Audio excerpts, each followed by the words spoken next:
Olá, eu sou o Dr. Cláudio Guimarães, eu sou médico urologista e andrologista. Hoje eu vou falar sobre um assunto um pouco polêmico. Uma Deposteron por semana, vale a pena? É seguro? Mas antes não se esqueça de curtir o vídeo, se inscrever no canal e deixar aqui os seus comentários para que eu possa responder depois. Bem, a primeira coisa a gente tem que entender que existe 3 tipos de paciente aqui que vem aqui no meu consultório e a gente fala sobre a parte de testosterona. O primeiro deles é aquele paciente de mais ou menos 40, 50, 60 anos de idade que tem sintomas de hipogonadismo, que é perda da massa muscular, perda da densidade mineral óssea, disfunção sexual, baixo libido, dificuldade de concentração, dificuldade de raciocínio. Esse paciente aí, classicamente, já está comprovado que quando ele tem esses sintomas e tem um nível baixo de testosterona, entre 200, 300, 350, você tem uma indicação de fazer uma reposição de testosterona dele. E essa reposição pode variar, pode ser gel, pode ser injetável, pode ser aqueles pellets subcutâneo. E esse tratamento é bem recomendado porque melhora mortalidade cardiovascular. A gente já sabe, através de vários estudos, mostrando que pacientes que têm baixo nível de testosterona, eles têm um índice de mortalidade cardiovascular aumentado comparado com aqueles pacientes eugonádicos, ou seja, aqueles pacientes que têm níveis de testosterona normal. Então, o objetivo aí do tratamento desses pacientes é manter a testosterona entre 600 e 700 e até 800 nanogramas por decilitro, e aí você consegue melhorar a qualidade de vida desses pacientes. O segundo tipo de paciente é aquele paciente que ele é jovem, só que esse paciente ele tem poucos sintomas de hipogonadismo e tem um nível de testosterona baixo. Às vezes ele se queixa de um baixo libido, às vezes está normal, só que ele tem um nível de testosterona entre 300, 290, 380. Então, é um nível que é baixo para um paciente jovem e ele vem escutar uma orientação médica. Aí, nesses casos aí, você tem que avaliar esse paciente, ver se o quanto ele tem de gordura corporal, ver se ele está usando algum medicamento que pode baixar a testosterona, avaliar se ele pratica atividade física ou não. Então, esses pacientes aí, às vezes, com mudança do estilo de vida, você consegue melhorar naturalmente a testosterona dele. Ah, mas é um paciente que ele tem objetivos de fertilidade, está com nível baixo de testosterona e quer fazer um tipo de reposição hormonal. Então, nesses casos aí, a gente pode dar um citrato de clomifeno para esse paciente. Se é um paciente um pouco obeso, a gente pode dar um inibidor da aromatase como o anastrozol, então vai diminuir a conversão de testosterona em estradiol, que é o hormônio feminino, e o nível de testosterona dele vai aumentar, vai melhorar o libido dele, ele consegue emagrecer com mais facilidade, ou você pode dar até uma gonadotrofina para ele. Exemplo, HCG, que é uma molécula que vai mimetizar o LH, que é o combustível do testículo, a produzir mais testosterona. E o terceiro tipo de paciente é aquele paciente que é normal, tem o seu nível lá de 400, 500 de testosterona, não tem sintomas e ele quer melhorar a performance dele. Esse paciente aí, ele quer usar testosterona a níveis estéticos, melhorar a massa muscular, diminuir a gordura corporal, fazer academia todo dia.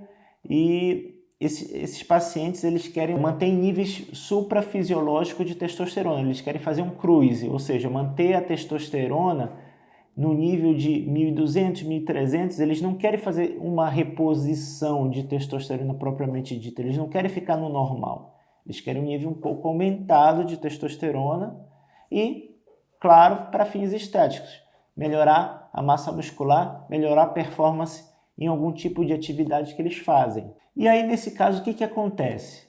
Acontece que esse paciente ele vai usar um Deposteron, que é mais ou menos 200 miligramas de testosterona na ampola, ou um Durateston, que é 250 miligramas de testosterona na ampolinha, de 1 ml, E se ele usar semanalmente essa ampola, o nível de testosterona dele vai ficar entre 1.200 e 1.300, mas isso não é tão benéfico para a saúde dele.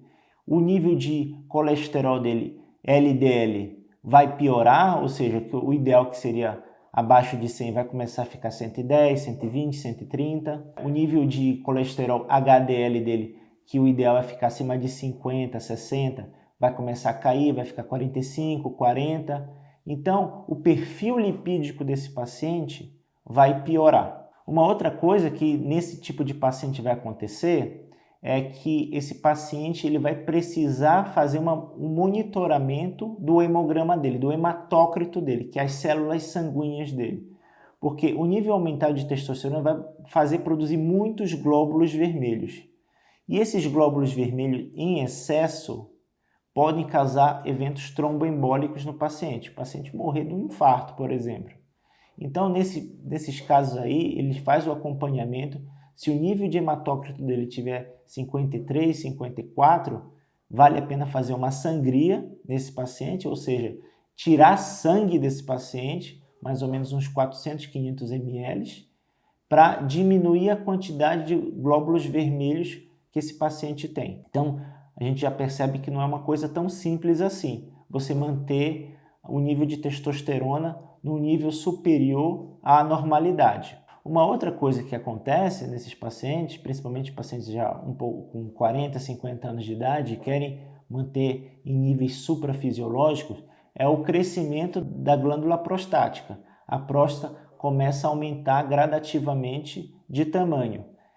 A gente percebe que os pacientes eles vão ter um aumento natural da próstata com o decorrer da idade, mas a testosterona ela pode acelerar esse crescimento. A testosterona ela não vai dar câncer de próstata. Muito se fala sobre associação de câncer de próstata e testosterona. A testosterona pode ser um combustível para um câncer de próstata, mas ela nunca vai gerar um câncer de próstata. Isso tem que deixar muito bem claro. Uma outra coisa que a gente vai perceber nesses pacientes é que eles vão ter uma diminuição do volume testicular. O ideal é que o volume testicular seja acima de 15 ml ou 15 centímetros cúbicos. A gente percebe que pacientes que fazem uso de deposterol semanalmente por longos períodos, eles vão ter uma diminuição do volume testicular. E aí, quando eles pretenderem parar o uso da medicação, eles vão sentir diminuição do nível de testosterona e vão sentir sintomas de baixo libido. Uma outra coisa que pode acontecer também é aumentar o nível de estradiol no corpo. Você vai ter uma testosterona acima do limite superior de normalidade, então a conversão para hormônio feminino vai ser maior. Então o risco desse paciente ter uma ginecomastia vai ser muito elevado. Então, às vezes, nesse paciente você tem que associar um anastrozol, que é um inibidor da aromatase. Então a gente percebe que tem que ter muito cuidado com esse tipo de paciente e tem que falar dos riscos de você fazer esse tipo de tratamento em algum paciente. Não só o uso do deposterona ele vai ter que fazer, mas também de outras medicações, como o inibidor da aromatase, às vezes algum remédio para diminuir a androgenicidade, ou seja, talvez usar uma finasterida e tal, para evitar que apareça acne, para evitar que perca cabelo. Às vezes vai ter que associar também uma simvastatina, porque o nível de colesterol dele vai começar a alterar, vai ter que monitorar o hemograma toda hora, porque tem risco de aumentar a produção de glóbulos vermelhos. Então, é uma coisa que não é natural, não é recomendado, tá? O que é recomendado é você fazer uma reposição de testosterona em pacientes que têm hipogonadismo e que têm sintomas. Isso já está bem documentado na literatura. Manter níveis suprafisiológicos, se for realmente o desejo do paciente, fazer por curtos períodos de tempo e com doses não tão elevadas. Bem, espero que vocês tenham gostado do vídeo. Eu vou deixar aqui um vídeo referente à testosterona para vocês, jeitos naturais de aumentar a testosterona, tá? Aguardo vocês no próximo vídeo. Não se esqueçam de se inscrever no canal e curtir o vídeo. Um abraço!